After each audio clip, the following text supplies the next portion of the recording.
joined today by a man who can best be described as the heart and soul of service. John Bridgeland is the founding director of Freedom Corps. Before that, he was the head of the Domestic Policy Council in the White House, where after 9/11, he channeled volunteers into programs and projects that have impacted the modern and evolving service culture. John, welcome. Thank you, Carrie. Nice to be with you. Can you tell us more about the days after 9/11 and how efforts to help were coordinated?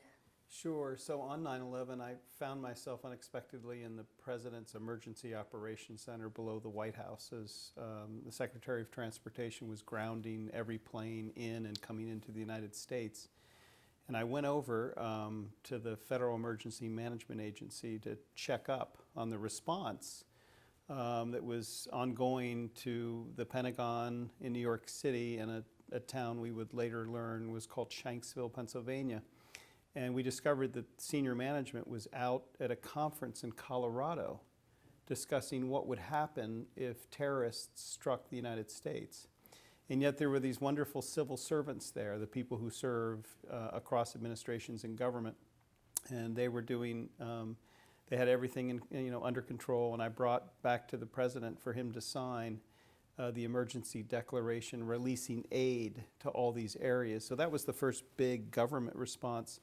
But literally when I went back to my West Wing office later that day, my emails were full of messages from many people I knew and many people I did not know, expressing, alarm, fear, but also this, you could see very early on, this appetite for people to want to help, protect their country, care for one another.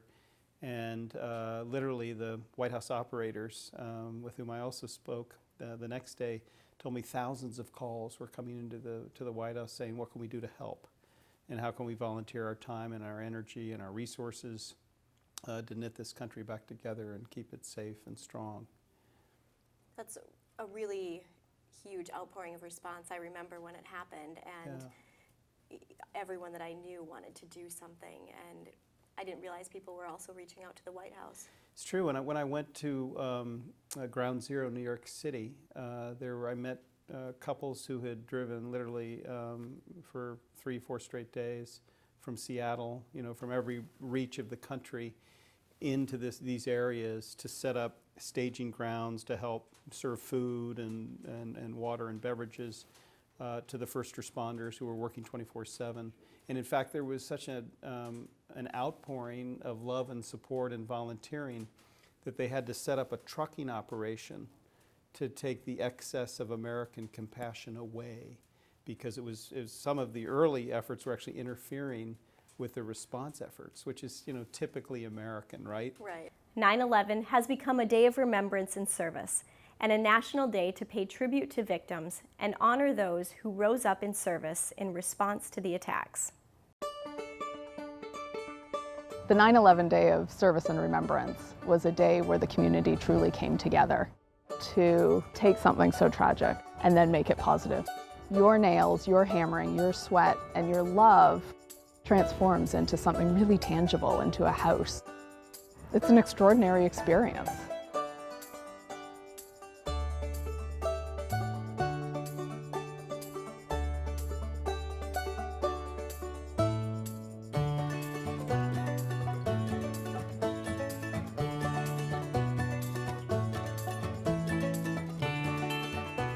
We wanted to do something that really helped honor the volunteers, and that's why we chose this particular project on 9/11. When I pulled up and I saw so many volunteers, I was absolutely speechless. Everybody coming together showed me that as Americans, we are amazing. To have our build on 9/11, to have such engagement and the power of the moments of silence, the power of our community coming together and supporting Yolanda and building this home and building community. It's just such an incredible experience.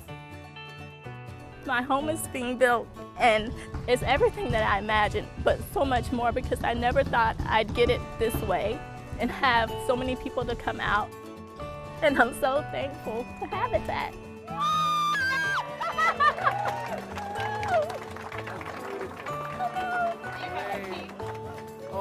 your happiness. I'm so glad for you.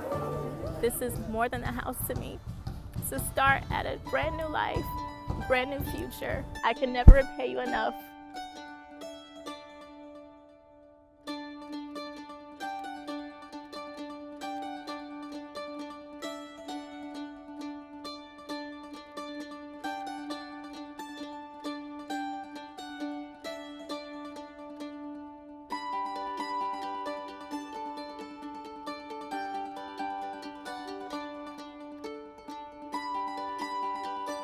And I would, suggest any affiliate get involved in this 9/11 Day of Service. The payoff has been immense. We come together as a family, and that's what Habitat's all about. I think today will stay in everybody's heart. I'm so blessed, so thankful. I'm just so happy.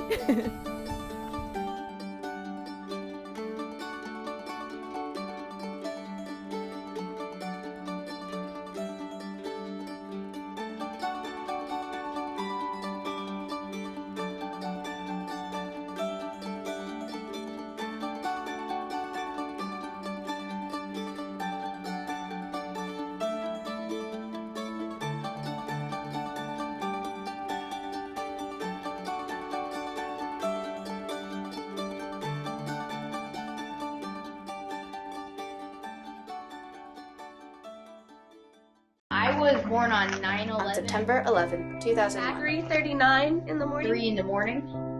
My name's Hillary. I was born, I think, somewhere around 2 o'clock in the afternoon on September 11th, 2001, in Norwalk Hospital.